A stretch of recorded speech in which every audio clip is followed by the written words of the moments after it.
no one knows the Father except the Son, and anyone to whom the Son chooses to reveal him. Come to me, all you that are weary and are carrying heavy burdens, and I will give you rest. Take my yoke upon you and learn from me, for I am gentle and humble in heart, and you will find rest for your souls. For my yoke is easy, and my burden is light. This is the gospel of the Lord. Praise to you, Lord Christ. We are celebrating the feast of St. Francis, being that it is October 4th. And by doing this, I'm cheating a little bit on the lectionary, because ordinarily on a Principal Sunday we stick with the lectionary readings. But I thought, since October 4th falls right on this day, and because I think St. Francis of Assisi has much more to teach us than we generally give him credit for, that I would lead us in a celebration of his life and think about his genius and what he has to teach us. I think that the gospel chosen for the celebration of Francis is especially important.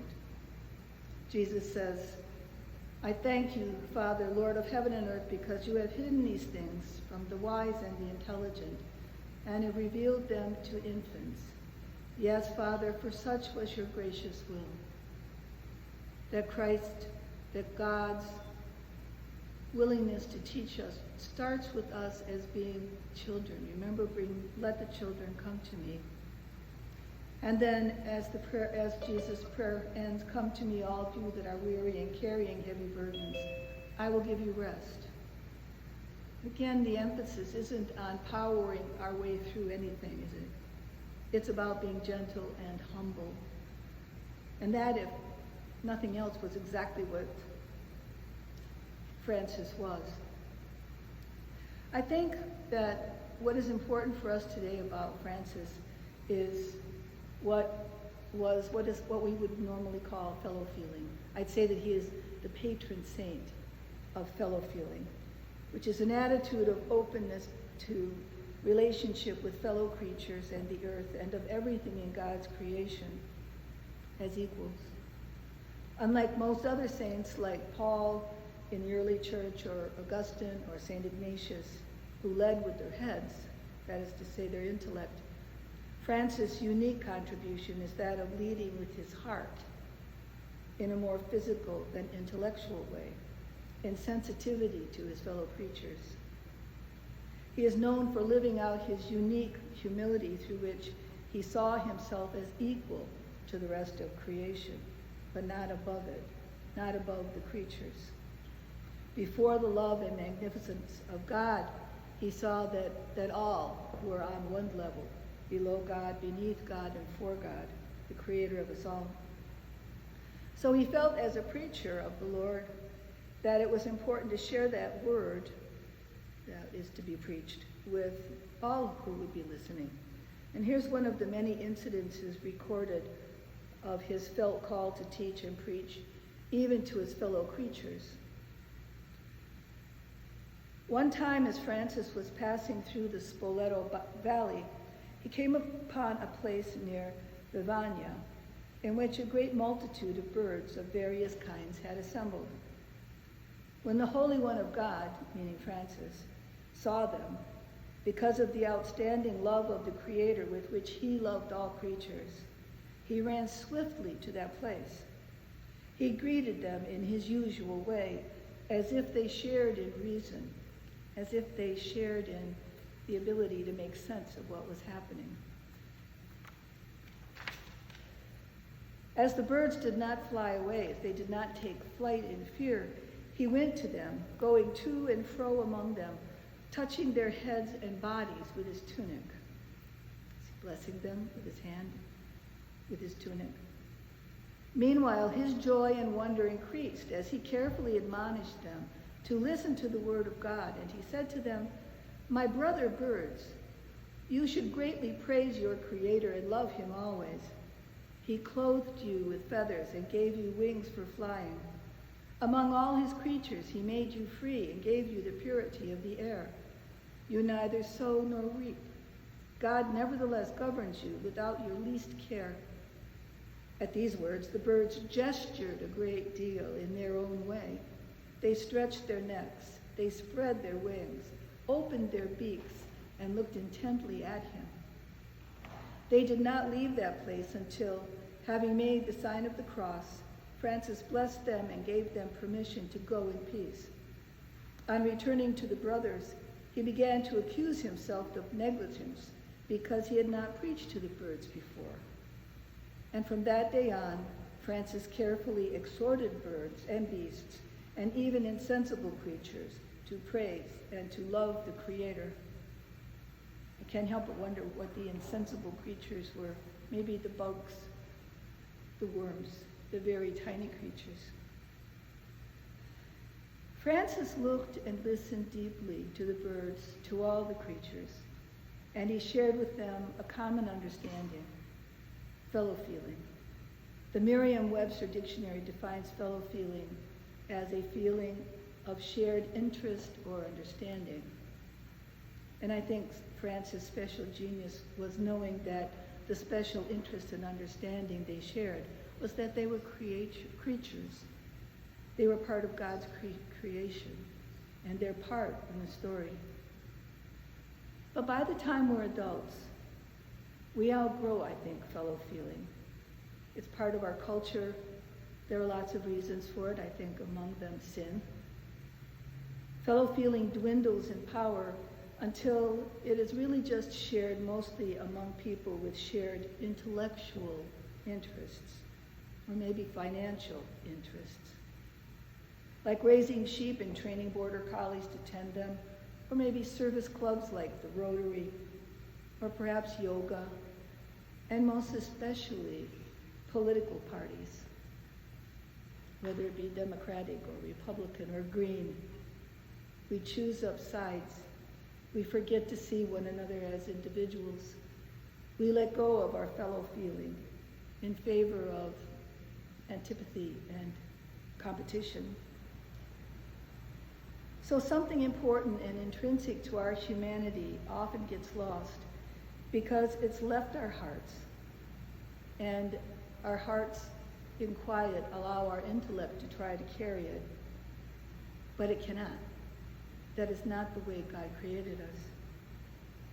Healthy children are born with an innate sense of this fellow feeling, often especially shown in their relationship with animals, having nothing more complicated than a common relationship with a fellow creature that, unfortunately, as I said, many of us outgrow.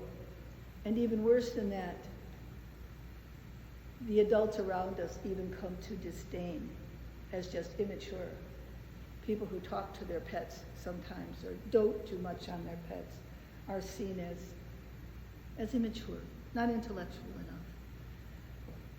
But think back to 19th century photographs of children setting up make-believe tea parties with pet dogs and cats and sitting them at the table to have tea with their young human hosts.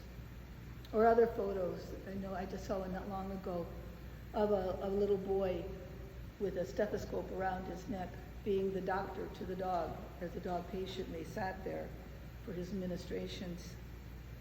And there are modern videos, I've seen them on Facebook, of children and animals relating.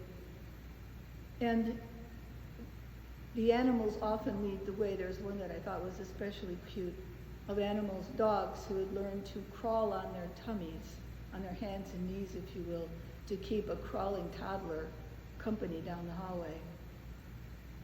There are others too, other videos of animals working with emotionally isolated autistic children who can relate positively to the affectionate overtures of dogs, but not to other humans. And we've learned in hospitals and prisons and hospice environments that dogs and other animals like burros and horses are found to be emotionally and spiritually therapeutic to humans. It's as if there is a need, a profound need that has gone wanting. Fellow feeling in its most simple and basic form is relating to creatures as equals in relationship. And it appears necessary. But I want to go farther because it's not just fellow feeling in a general way.